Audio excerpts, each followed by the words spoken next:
स्वागत है आपका महीन सर की क्लास में। आज के इस वीडियो में हम डिस्कस करेंगे एप्लीकेशन ऑफ गॉस थ्योरम, जिसमें से जो पहला एप्लीकेशन है उसका नाम आप देख पा रहे होंगे। हमें इलेक्ट्रिक फील्ड निकालना है due to a infinite long straight wire. दोस्तों, बच्चों, ये जो वीडियो है इतना काम का है और ये जो टॉपिक है वो इतने काम का है कि आप चाहे जेई दो, चाहे नीट दो, चाहे सीबीएसई का एग्जाम दो, याद रखना इस टॉपिक के बगैर पेपर नहीं बनेगा, ये मेरी गारंटी है। और कहीं ना कहीं आप देख लेना इसके न्यूमेरिकल आपको पेपर में जरूर दिखेंगे। सीख लो, क्योंकि आखिरी में फिर हम परेशान होते हैं, यार हमने तो पूरा सिलेबस पढ़ लिया लेकिन हमसे क्या नहीं बनता, एप्लीकेशन ऑफ गॉस थ्योरम तो बनता ही नहीं है। तो घबराओ नहीं, मैं आपके साथ हूं, मैं सिखाऊंगा। बस 5 मिनट का वीडियो है, ध्यान से देख लो, सब बनने लगेगा। बिंदास होके पढ़ाई करो, मैं आपके साथ हूं। चलो ध्यान से देखो, electric field due to infinite long straight wire. सबसे पहले एक बात बताओ बेटा, हमें क्या लेनी है? Long straight wire. ये हमने क्या ले ली? एक लॉन्ग स्ट्रेट वायर ले ली।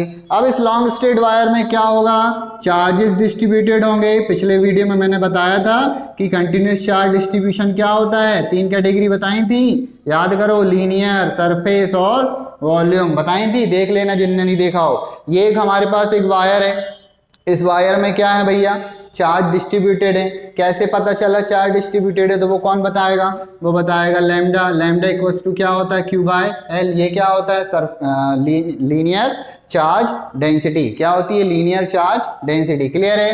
ये हो गया आपका वायर। अब इस वायर में चार्ज डिस्ट्रीब्यूटेड है। अब चार्ज डिस्ट्रीब्यूटेड है तो क्या बनाएंगी? फील्ड बनाएंगी। इसके चारों तरफ एक क्या बनेगी? फील्ड बनेगी। अब इस फील्ड में यदि हम कोई भी एक पॉइंट पी रख दें, कोई भी एक टेस्ट चार्ज रख दें, तो वो टेस्ट चार्ज क्या करेगा? एक फोर्स का एक्सपीरियंस करेगा ड्यू टू दिस फील्ड। इस इलेक्ट्रिक फील्ड के कारण क्या करेगा? फोर्स एक्सर्ट हो रहा है, जिसको कौन एक्सपीरियंस करेगा? Test charge. हमने बोला कि ये जो टेस्ट चार्ज है वो आर डिस्टेंस पे रखा है। किस पॉइंट पे रखा है बच्चों? पी पॉइंट पे रखा है। कितनी डिस्टेंस पे रखा है? आर डिस्टेंस पे रखा और पी वाले पॉइंट पर रखा है। इलेक्ट्रिक फील्ड की डायरेक्शन क्या है? याद रखिए ये, ठीक है, इलेक्ट्रिक फील्ड की डायरेक्शन ये, ठीक है, ध्यान से देखिएगा। इस डायरेक्शन में इलेक्ट्रिक फील्ड क्या हो रही है? बढ़िया तरीके से जा रही है। अब हमको क्या करना है? हमें याद रखना है कि हम क्या कर रहे हैं? Electric field intensity due to infinite long straight wire निकालने की कोशिश कर रहे हैं। कोशिश क्या, पूरा अपन निकाल के देखेंगे। अब ये इतना स्ट्रक्चर आपने बना लिया। अब आप एक दिमाग लगाओ कि ये है गॉस थ्योरम का एप्लीकेशन, और गॉस थ्योरम का एप्लीकेशन है तो यार गॉस थ्योरम ने पहले ही बोला था गॉस ने कि मेरी थ्योरम कहाँ लगेगी? गॉसियन सरफेस में लगेगी। गॉसियन सरफेस क्या होता है? क्लोज सरफेस होता है जिसके अंदर चार्ज बैठा हुआ होता है, क्लोज सरफेस के अंदर, बंद कमरे के अंदर, ठीक है। तो हम इसको गॉसियन सरफेस कैसे बना सकते हैं? यदि अपन इस आर रेडियस का एक क्या बना दें? सिलेंडर ड्रॉ कर दें। क्या कर दें? आर रेडियस का एक क्या बना दें? सिलेंडर ऐसा ड्रॉ कर दें, ठीक है। कितनी रेडियस का? आर रेडियस का हमने एक क्या बना दिया? सिलेंडर बना दिया। तो ध्यान से देखो, ये क्या दिख रहा है? ये एक सिलेंडर बन गया आपका, और जो कि गॉसियन सरफेस के जैसा दिख रहा है। अब इसमें थोड़ा सा दिमाग लगाओ, कितने सरफेस हैं? सबसे पहले तो इसमें पहला नंबर S1, दूसरा S2 और तीसरा S3। ये आपके क्या बन गए? 3 सरफेस बने। अब ये जो 3 सरफेस हैं ये क्या है? ध्यान से देखिएगा, इलेक्ट्रिक फील्ड की डायरेक्शन ये है, ठीक है। अब तो मतलब इसके लिए भी इलेक्ट्रिक फील्ड की डायरेक्शन क्या हुई? ये हुई, ठीक है। इसके लिए भी और इसके लिए भी इलेक्ट्रिक फील्ड की डायरेक्शन यही हुई। अब क्या होगा? अलग अलग सरफेस हैं, सबकी पोजीशंस इलेक्ट्रिक फील्ड के साथ अलग अलग है। जैसे हम दूसरा वाला S2 देखें तो S2 क्या है? लेटा हुआ है, तो इसका एरियल वेक्टर कहाँ जाएगा? ऊपर। यदि कोई व्यक्ति लेटा है तो उसका हाथ कहाँ जाएगा? ऊपर। तो इसका जो ds है, मतलब जो एरिया वेक्टर है जिसको अपन बोलेंगे ds2, इसकी डायरेक्शन क्या होगी? E के साथ परपेंडिकुलर होगी क्या? ध्यान से देख लो, ठीक है। यदि नहीं बनता तो फ्लक्स वाला मेरा एक वीडियो पढ़ा, वो देख लेना, समझ में आ जाएगा। सिमिलर S3 में भी ये देखो, ये लेटा हुआ है इलेक्ट्रिक फील्ड के साथ, मतलब पैरेलल है, तो इसमें भी क्या होगा? ds3 की जो डायरेक्शन होगी वो कहाँ होगी? वो भी परपेंडिकुलर होगी। होगी कि नहीं? लेकिन ये जो बीच वाला सरफेस आप देख रहे हो ना, ये क्या है? ये इलेक्ट्रिक फील्ड के साथ परपेंडिकुलर है, मतलब लंबवत है। तो जैसे अपन खड़े हैं तो अपना रिजल्टेंट कहाँ जाएगा? सामने। तो इसका भी एरिया वेक्टर कहाँ जाएगा?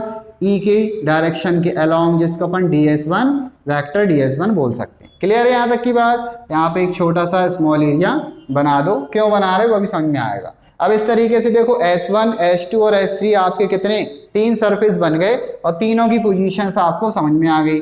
यहाँ पे एंगल कितना बन रहा है 90 डिग्री, यहाँ पे एंगल कितना बन रहा है 0 डिग्री, यहाँ पे एंगल कितना बन रहा है 90 डिग्री। अब देखो ध्यान से, हम यदि इस स्ट्रक्चर में पूरे जो आपका सिलेंडर है उसमें हम निकालना चाहें टोटल फ्लक्स, क्या निकालना चाहें टोटल फ्लक्स, तो वो क्या होगा, वो होगा फाई ई। और जो फाई ई होगा वो किसके इक्वल होगा, जल्दी से बताओ। यहाँ मैंने एक इंटीग्रेशन लगाया, उसके अंदर एक गोला बनाया और यहाँ पे क्या लिख दिया S1। इसका मतलब ये होता है कि हम फ्लक्स कहाँ निकालना है, ओवर दी क्लोज सरफेस। इसके अंदर क्या लिखोगे, इसके अंदर लिखोगे E dot ds1 cos theta.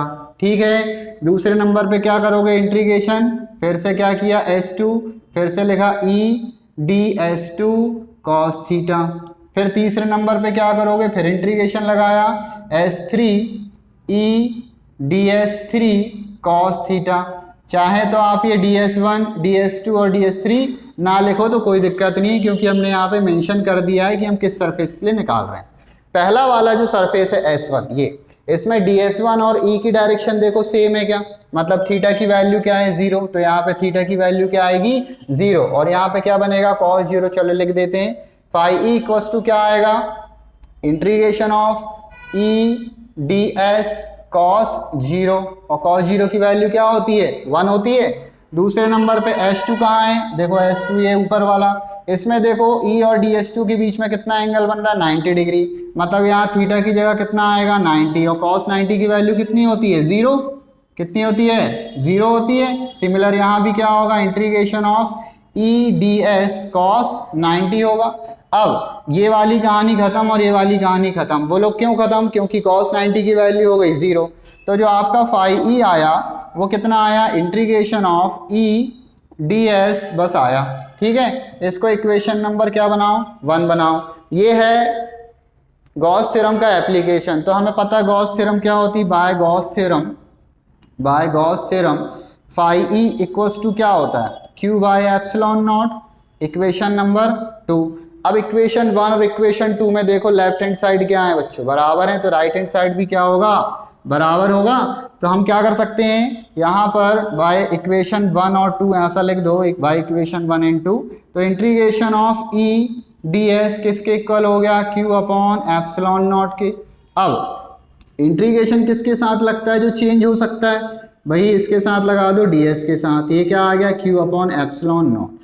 अब इंटीग्रेशन ऑफ ds, ये क्या है आपका वॉल्यूम, और वॉल्यूम का सर्फ एरिया नहीं होता, क्या होता है कर्व एरिया होता है, क्या होता है कर्व एरिया, जिसका वैल्यू होता है 2 पाई RL, याद रखिएगा।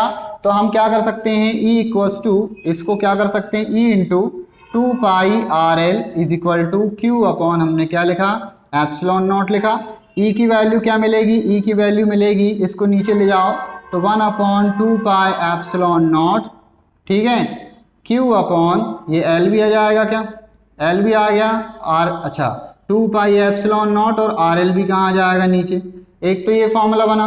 दूसरा आपको मैंने पहले ही बताया था कि लैम्डा इक्वल्स टू क्या होता है Q बाय L होता है, तो Q इक्वल्स टू क्या होगा लैम्डा L होगा क्या। तो हम इन प्लेस ऑफ Q क्या रख सकते हैं, लैम्डा L रख सकते हैं। तो आपको क्या बनेगा, E की जो वैल्यू है वो क्या आएगी 1 upon 2 pi of epsilon not, Q की जगह रखा आपने lambda L upon R L, L से L क्या हुआ कैंसिल, तो जो आपका E है वो क्या आ गया 1 upon 2 pi epsilon not lambda upon R। ये आपको क्या मिला, ये मिला आपको फाइनल आंसर, और इसकी यूनिट क्या होगी न्यूटन पर कूलम। इस तरीके से अपन ने क्या सीखा, हमने सीखा इलेक्ट्रिक फील्ड इंटेंसिटी निकालना किसकी, इनफाइनाइट लॉन्ग स्ट्रेट वायर की। ठीक है बच्चों, समझ में आया। बस कुछ नहीं करना, यहाँ पे एक काम की चीज क्या है कि E जो है इन्वर्सली प्रोपोर्शनल है किसके, R के। ये वाला जो R जितना ज़्यादा बढ़ता जाएगा उतनी ज़्यादा इलेक्ट्रिक फील्ड इंटेंसिटी क्या होती जाएगी, कम, क्योंकि इन्वर्सली प्रोपोर्शनल। ये रिलेशन याद रखना,